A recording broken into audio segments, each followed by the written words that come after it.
राम राम शेतकरी मित्रांनो, तुमचे जर पीएम किसान योजनेचे पैसे पहिले चालू असले नंतर बंद पडले असले किंवा तुम्ही अगोदर ऑनलाईन केलेला आहे मात्र त्यामध्ये काय अडचणी आलेल्या आहेत हे तुम्हाला माहित नाही, तुम्ही कृषी विभागाच्या कार्यालयात गेले, तहसील कार्यालयात गेले पण तुम्हाला माहितीच मिळाली नाही, तर आता टेन्शन घ्यायचं नाही। आपल्याला कसेही बंद पडलेले असो किंवा अर्ज केलेला आहे त्यामध्ये काय अडचणी आहेत तर ते कोणतेही पैसे आता आपल्याला चालू करता येणार आहेत आणि ते पण घरच्या घरी। त्याच्यामुळे अजिबात ताण घ्यायचा नाही। मात्र एकच काम करा, हा व्हिडिओ पूर्ण बघा म्हणजे नेमकं काय करायचंय हे तुमच्या लक्षात येणार आहे।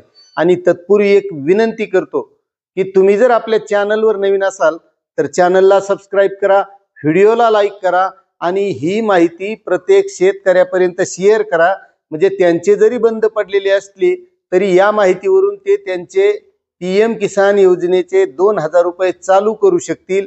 आणि पीएम किसान योजनेचे चालू झाले म्हणजेच नमो शेतकरी सन्मान योजनेचे सुद्धा चालू होणार आहेत। आता हे चालू कसे करायचे तर मित्रांनो, यासाठी आपल्याला पीएम किसान योजनेच्या पोर्टलवर जायचे।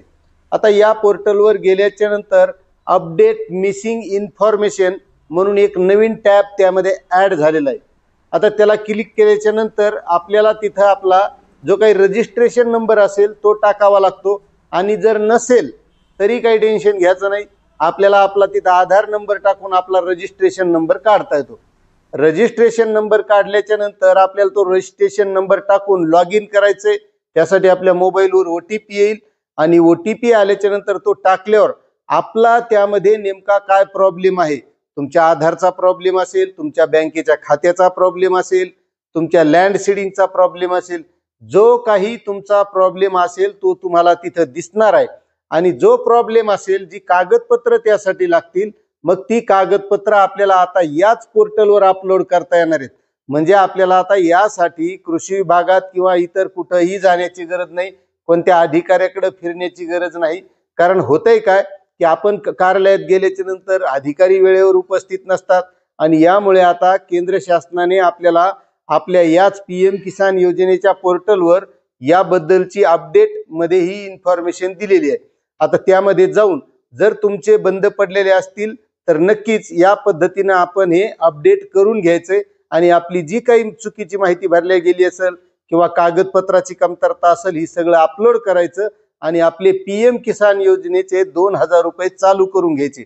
आणि पीएम किसान योजनेचे चालू झाल्याच्या नंतर नमो शेतकरी सन्मान योजनेचे सुद्धा चालू होत असतात। आता हे प्रत्येक शेतकऱ्याला माहिती आहे। आता तुमचे बंद पडलेले आहेत का चालू आहेत नक्कीच कमेंट करा। नमो शेतकरी योजनेचे चालू आहेत का बंद पडले आहेत ते सुद्धा कमेंट करायला विसरू नका। तुम्हाला ही माहिती कशी वाटली नक्कीच कमेंट करा। चॅनलवर नवीन असाल तर सबस्क्राइब करा आणि ही माहिती प्रत्येक शेतकऱ्यापर्यंत शेअर करा। धन्यवाद।